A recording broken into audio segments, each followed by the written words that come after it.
نحمدہ ونصلی علی رسولہ الکریم اعوذ باللہ من الشیطان الرجیم بسم اللہ الرحمن الرحیم اما بعد۔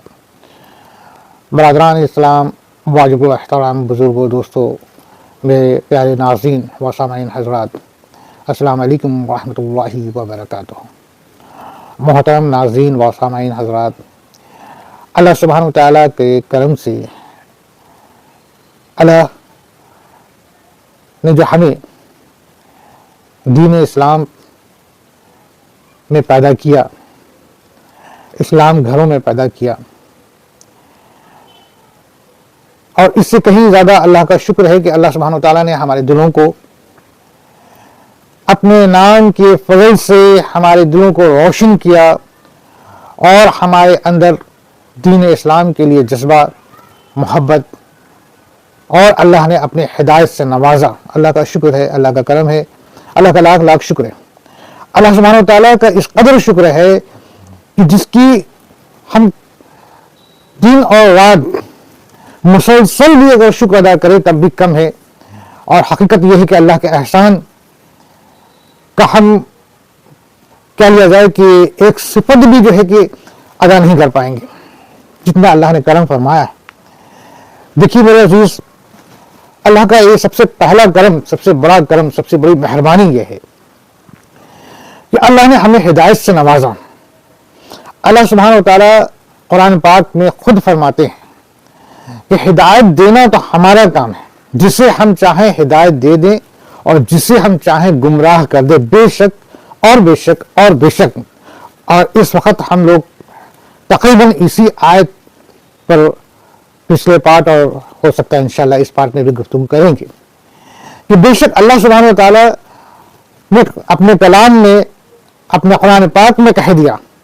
کہ جسے ہم ہدایت دینا چاہیں ہم ہدایت دیتے ہیں، اور جسے ہم گمراہ کرنا چاہیں گمراہ کر دیتے ہیں۔ ہمارے سامنے ایسے بہت سارے ایسے اگزامپل ہیں کہ جناب اسلام گھر میں پیدا ہوئے، مسلمان گھر میں پیدا ہوئے، نام بھی اسلام کا، نام بھی مسلمان کا ہے نا، مگر کام نہ اسلام کے مطابق ہے، نہ اللہ تعالیٰ کے احکامات کے مطابق ہے۔ بعض کو ایسا ہم دیکھیں گے اسلام میں پیدا ہوئے، نام بھی اسلام کا، مگر اللہ تعالیٰ معاف فرمائے کہ عمل کفر پر آمادہ ہے۔ بعض جگہوں پہ ہم دیکھیں گے کہ اسلام گھر میں تو پیدا نہیں ہوا، غیر اسلام میں پیدا ہوا۔ تمام معاشرہ جس معاشرے میں وہ ہوا وہ اس کے خلاف تھا، دین اسلام کے خلاف تھا، لیکن اس کے باوجود بھی ان میں سے کوئی شخص اتنا اللہ کا عزیز ہو جاتا ہے کہ اللہ تعالیٰ اس کو ہدایت سے نواز دیتا ہے، دین اسلام میں ڈال دیتا ہے، اور نہایتی دین اسلام پہ چلنے والا ہو جاتا ہے تمام احکامات کو نبھاتے ہوئے۔ بعض ایسے کو دیکھیں گے کہ اسلام گھر میں تو پیدا نہیں ہوئے، اسلام کا نام بھی نہیں ملا، لیکن قربت محبت دین اسلام سے رہا۔ تو ان کو دیکھ کر کے معلوم یہ ہوتا ہے کہ بے شک اللہ نے واضح طور سے بالکل صحیح کہا ہے کہ ہدایت دینا تو میرا کام ہے۔ ہم دین اسلام میں پیدا تو ہو گئے، لیکن اگر ہمارے اندر ہمارا دل، ہمارا جذبات، ہمارے خیالات، ہماری سوچ، ہماری فکر، ہمارا جو ہے کہ غور،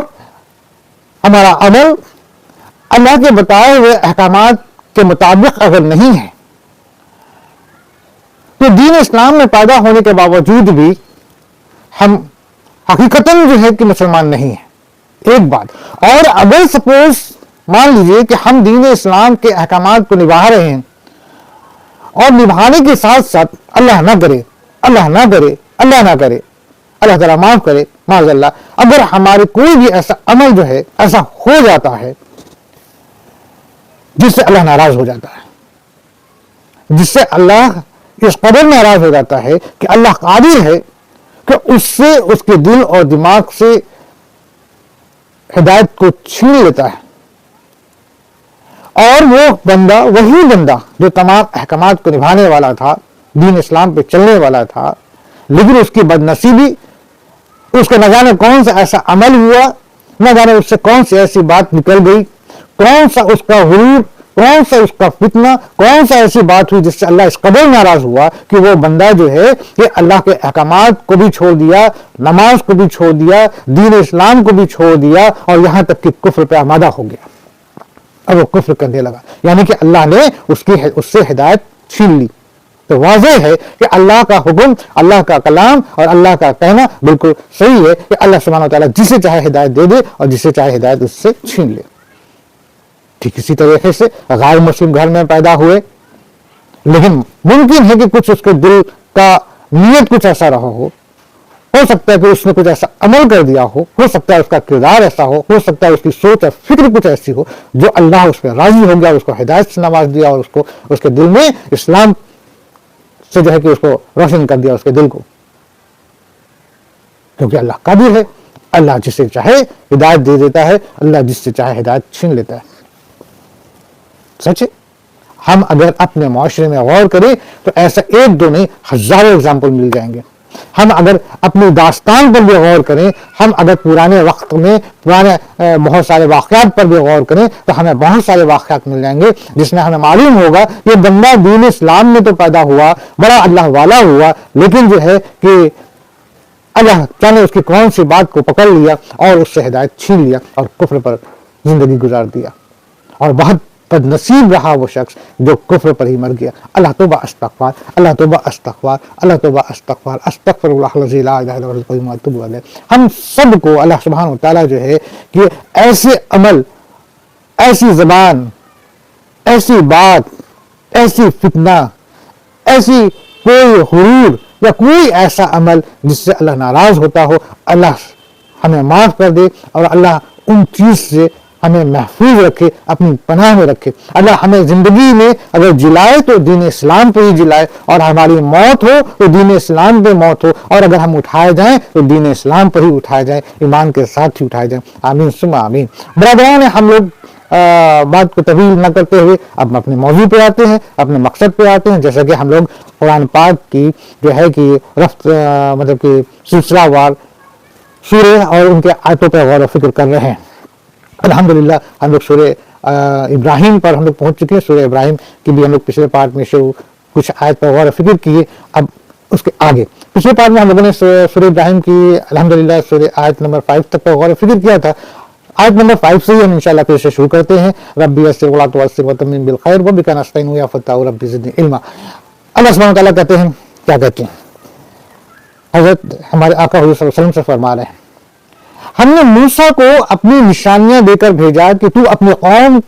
کو اندھیروں سے روشنی میں نکال اور انہیں اللہ کے احسانات یاد دلا، اس میں نشانیاں ہیں ہر ایک صبر شکر کرنے والوں کے لیے۔ برادران، ہم لوگ جیسا کہ پڑھ رہے ہیں، اللہ سبحانہ وتعالیٰ ہمارے آقا حضور صلی اللہ علیہ وسلم سے ہم کلام ہیں، ہمارے آقا حضور صلی اللہ علیہ وسلم سے فرما رہے ہیں، وحی کے ذریعے حضرت جبرائیل علیہ السلام لے کے آ رہے ہیں ہمارے آقا حضور صلی اللہ علیہ وسلم تک، اور ہمارے آقا حضور صلی اللہ علیہ وسلم کو فرما رہے ہیں۔ ہمارے آقا حضور صلی اللہ علیہ وسلم جو ہے کہ وہ بات کو ان کے دل میں جاری ہے، اور پھر بعد میں جو ہے کہ وہ بات اپنے صحابہ اکرام سے وہ کہتے ہیں، اور صحابہ اکرام میں جو ہے کہ کچھ لکھتے ہیں، بعد میں پھر پوری باتوں کو لکھی جاتی ہے اور اسی کا مکمل قرآن بنائی جاتی ہے، اور ہم اس قرآن کو پڑھ رہے ہیں۔ یہ تمام کلام جو اللہ سبحانہ وتعالیٰ ہمارے آقا حضور صلی اللہ علیہ وسلم سے فرما رہے ہیں، ہمارے آقا حضور صلی اللہ علیہ وسلم کے ذریعے پوری کائنات میں جتنے انسان ہیں، جتنے جن اور بشر، سب کے لیے ہے، سب کے لیے، اور سب کے غور کرنے کے لیے، سب کے فکر کرنے کے لیے۔ ظاہراً دیکھا جائے تو جو بھی اللہ کا کلام ہے یہ اس حالات، اس وقت کو دیکھتے ہوئے اس وقت پر اس کی جواب دی گئی ہے، لیکن اگر ہم اس پہ غور کریں اور اللہ کے کلام پہ غور کریں تو یہ قیامت تک کے لیے تمام انسانوں پر واضح ہے کہ اس پر ہم غور کریں۔ یہ کتاب اللہ نے جو اتاری ہے بے شک اور بے شک اور بے شک آسمانی کتاب ہے، جس کا اللہ سبحانہ وتعالیٰ نے خود جو ہے کہ اپنے اوپر ذمہ لے رکھا ہے کہ یہ کتاب کو قیامت تک کوئی بدل نہیں سکتا، اس کا زبر و زیر پیش بھی نہیں کوئی بدل سکتا۔ یہ حق ہے، یہ رہنما ہے، یہ روشنی ہے، یہ ان لوگوں کے لیے جو ہے کہ روشن کتاب ہے جو گمراہ میں پھنسے ہوئے ہیں۔ تو ہمارے آقا اللہ سبحانہ وتعالیٰ ہمارے آقا صلی اللہ علیہ وسلم سے کہہ رہے ہیں کہ آپ ان کفاروں کو کہہ دیجئے، ان کفاروں کو جو گمراہی میں پھنسے ہوئے ہیں، جو گمراہ ہیں، ان سے آپ کہہ دیجئے کہ کتاب روشن کتاب ہے، اور یہ تمہیں روشنی کی طرف لاتی ہے، مت گمراہی میں رہو، مت گمراہی میں رہو، ٹھیک ہے نا۔ اب یہاں پر اس آیت میں اللہ سبحانہ وتعالیٰ کہہ رہے ہیں ہمارے آقا صلی اللہ علیہ وسلم سے کہ ہم نے موسیٰ کو اپنی نشانیاں دے کر بھیجا۔ اللہ سبحانہ وتعالیٰ جو ہے کہ ہمارے آقا صلی اللہ علیہ وسلم سے کہہ رہے ہیں، اور ہم نے غور کرنا ہے یہاں پر کہ وہ ہم تمام سے، اور یہاں تک کہ اس وقت جس وقت یہ آیت اتری اس وقت کفار قریش جو تھے ہے نا، جو مکہ کے جو کفار تھے ہے نا، جو بھٹکے ہوئے تھے ہے نا، جو طرح طرح کی باتیں اور ہمارے آقا حضور صلی اللہ علیہ وسلم پر جو ہے کہ طرح طرح کے الزامات لگا رہے تھے ہے نا، ان کے سامنے مشکلات پیدا کر رہے تھے ہے نا، ان سب کے لیے ہے کہ وہ اس بات کو سمجھے کہ یہاں پہ اللہ کہہ رہا ہے کہ ہم نے موسیٰ کو بھی، یعنی کہ موسیٰ ہمارے آقا صلی اللہ علیہ وسلم سے پہلے حضرت موسیٰ علیہ السلام جو کہ اللہ کے رسول تھے، وہ بھی جن کے اوپر توریت نازل ہوئی ہے نا، اور ان کے بارے میں بتا رہے ہیں کیا کہہ رہے ہیں، ہم نے موسیٰ کو اپنی نشانیاں دے کر بھیجا، یعنی کہ رسالت ہے نا، رسالت سے نواز کر کے بھیجا کہ تو اپنے قوم کو اندھیروں سے روشنی میں نکال، اپنے قوم کو ہے نا، جتنے بھی اس وقت کے قوم کا معنی یہ ہوا کہ جس وقت جو نبی اللہ کا اترا، جو نبی ہوا اللہ کا ہے نا، اس وقت کے جو بھی اس پریزنٹ پیریڈ کے جتنی بھی انسانیت اور جو بھی ہیں وہ سب ان کے قوم میں آئے، اور اس وقت سے لے کر کے اگلی نبی کے آنے تک کی جو بھی پیڑھی در پیڑھی جو بھی رہی وہ اس نبی کی امتی ہوئی، جیسے ہم لوگ اپنے آقا حضور صلی اللہ علیہ وسلم کی امتی ہیں، اور قیامت تک ہم جو ہے کہ جتنے بھی انسانیت ہوں گی وہ حضور صلی اللہ علیہ وسلم کی امتی کہلائیں گے، کیونکہ میرے آقا حضور صلی اللہ علیہ وسلم آخری زمان آخری نبی ہے، اس کے بعد کوئی نبی نہیں ہونے والا، اللہ نے کہہ دیا، ٹھیک ہے نا۔ تو اللہ سبحانہ وتعالیٰ حضرت موسیٰ علیہ السلام کے بارے میں ہمارے آقا حضور صلی اللہ علیہ وسلم سے کہہ رہے ہیں کہ ہم نے، اللہ کہہ رہا ہے ہم نے موسیٰ کو ان کے قوم کی طرف بھیجا ہے نا، کہ وہ ان کو اندھیروں سے،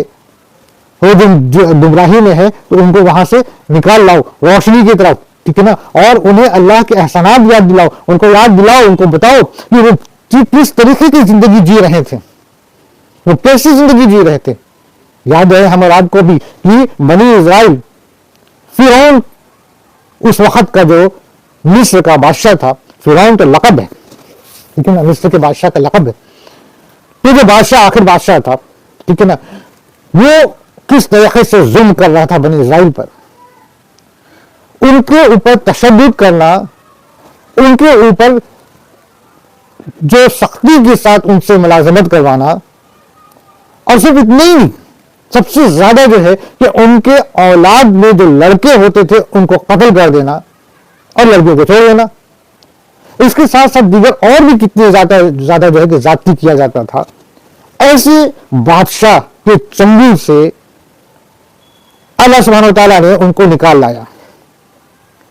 حضرت موسیٰ علیہ السلام کے ذریعے سے، حضرت موسیٰ علیہ السلام کو انہوں نے بھیجا تھا اپنا رسول بنا کر کے، تو ان کو یاد دلاؤ۔ یہ بات کب کی کہی جا رہی ہے؟ یہ بات کہی جا رہی ہے جب حضرت موسیٰ علیہ السلام آخر وقت میں تھے، اور آخری وقت میں اپنے تمام قوم کو سمجھاتے ہیں، یہ اس وقت کی طرف ہم لوگ ابھی جا رہے ہیں، اور اللہ سبحانہ وتعالیٰ اس وقت کی طرف اس بات کو یاد دلا رہا ہے، ہمیں ذہن نشین کرا رہا ہے۔ یاد رکھو کہ ہم نے موسیٰ کو بھیجا ان کی قوم کی طرف کہ ان کو گمراہی سے نکالے، اور ان کو بتائے کہ اللہ نے کتنی نشانیاں دکھا دی، اب تو تم زیادتی مت کرنا، بلکہ اللہ کا احسانات کو یاد رکھنا ہے نا، اور اللہ کی یہ تمام جو نشانیاں ہیں جو اللہ نے دکھائی ٹھیک ہے نا، اس پر تم صبر سے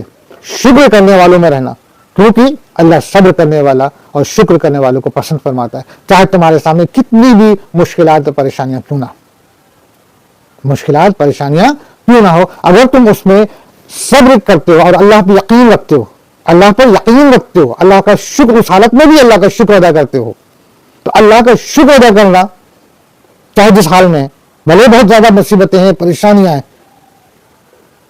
لیکن اللہ کا شکر ادا کر رہے ہیں اس کے باوجود بھی،